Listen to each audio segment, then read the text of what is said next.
Вітаю, друзі. Знаєте, мене завжди дивувало, що західні ЗМІ приділяють увагу Україні більше, ніж переважна кількість українських ЗМІ. Ба більше того, я спостерігаю, як за проблемами України активно слідкують профільні західні видання, а Україні про це мовчать. Ну, от, наприклад, зараз Bloomberg пише про те, що експорт зерна Чорноморського регіону стикається з новими перешкодами. Рекордно низький рівень води в Дунаї обмежує пропускну спроможність на румунській ділянці, тоді як посилення російських ударів змушує перенаправляти українське зерно з Одеси та інших портів. І тут стає запитання. Давайте так. Чорне море є основним експортним коридором для Росії та України, двох аграрних гігантів, яких визнають у всьому світі. На частку наших бізнес, не знаю, як сказати, виробників припадає доволі велика кількість зерна, які ми постачаємо на ринки світу. На запах на росіян теж немала. Ба більше того, разом це десь чверть всього світового експорту пшениці. Це для розуміння. Обсяги неймовірні. І всі розуміють, що зараз обмеження може призвести до навіть наслідків голоду в деяких країнах. Особливо, якщо це країни Африки або Азії. Або Росія спробує замістити це своїм зерном, але їм теж можуть не дати, бо Україна дуже помітно працює по цьому напрямку. Так от, активізація атак з обох сторін на зернову інфраструктуру та судна в регіоні знову викликала занепокоєння щодо надійності поставок із надважливих так званих житниць світу. Це посилює ризики для глобальних продовольчих поставок, які без того постраждали через несприятливі погодні умови. Так от, від початку війни з 22-го року румунський порт Констанца став найважливішим альтернативним пунктом для відправлення українського зерна на світовий ринок. Зазвичай вантажі з України надходять до порту залізницею, автомобільними транспортами і баржами Дунаєм. Однак спека і відсутність опадів призвели до того зниження рівня води в річці, через що судно змушене перевозити менше обсяг вантажів. А тепер найголовніше. На Заході дивуються, чому, отримавши величезні гроші за весь цей час, щоб ви розуміли, Захід нам допоміг приблизно, отримавши гроші, зброю, все інше, фінанси, більше ніж на $500 трильйона. Уявіть собі. Україна і досі не протягнула хоч би одну гілку, залізничну гілку Євроколії. І дивується Захід, не може зрозуміти, як можна було не прорахувати такі наслідки, як можна було не протягнути цю гілку, щоб нормально гнати це зерно і не залежати від зернового коридору або від бажання росіян пропускати, або навпаки атакувати. І тут питання, а це випадково зроблено, чи навмисно, чи просто ідіоти керують країною і не можуть прорахувати такі речі, а можуть прорахувати тільки, що можна вкрасти, де можна зробити якусь схему, або побудувати якийсь будинок в династії. Взагалі, те, що ми зараз бачимо, призводить вже до величезних проблем. І є величезна історія. На Чорному морі для нас зараз, фактично, подвійна блокада. Про це пишуть і наші військові, і світові експерти, і всі розуміють, що відбувається. Фактично, своїми ракетами і дронами Росія заблокувала рух до наших портів. З одного боку, ми не можемо нічого вивезти, і все або збивається, або ще щось, а з іншого судна бояться пускати, бо з великою ймовірністю вони будуть уражені. І, до речі, це зроблено зараз турками, які закрили проход через Босфор і Дарданели і кажуть, що сильно хвилюються. От сильно вони хвилюються і турбуються за безпеку судноплавства і не дають дозволу на проходу суден як в українські, до речі, порти, до речі, і російські, але тут окрема історія.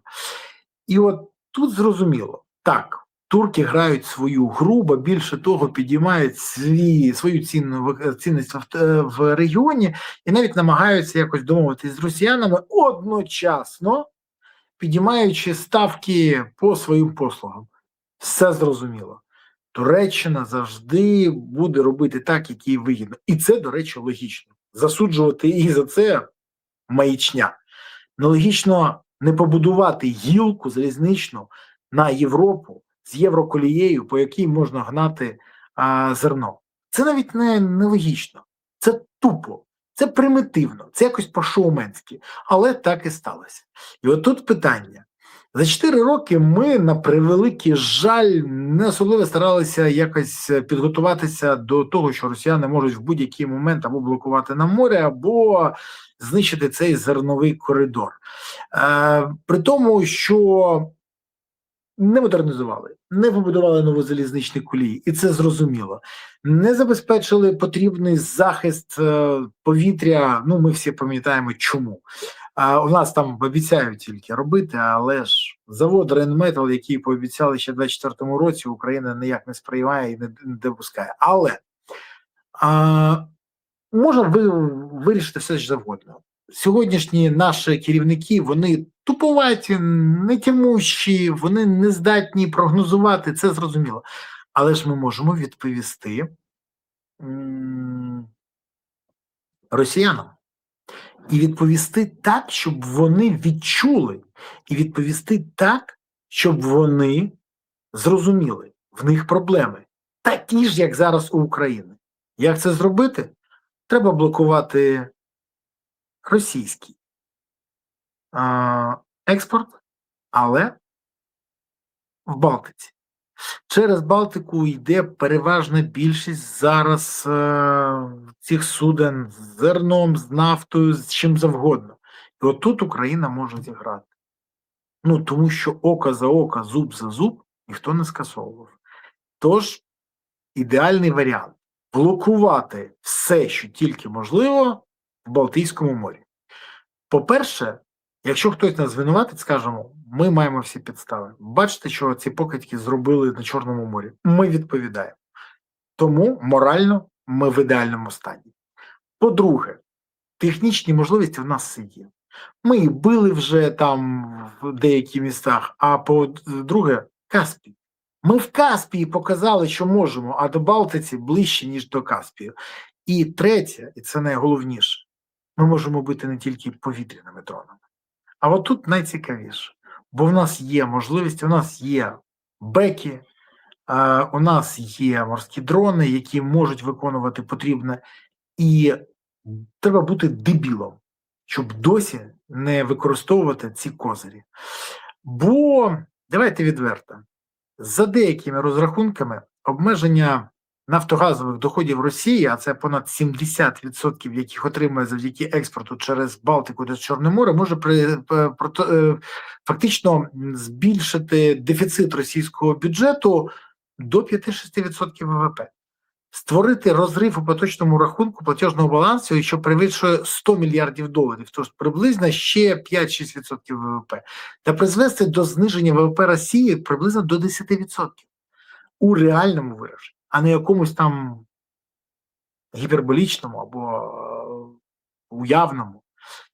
І це тільки вуглеводи, а ще є контейнерні, насипний експорт, імпорт Росії через ці маршрути, є, до речі, завоз Росією потрібної, є самі судноплавні структури, які теж будуть зруйновані.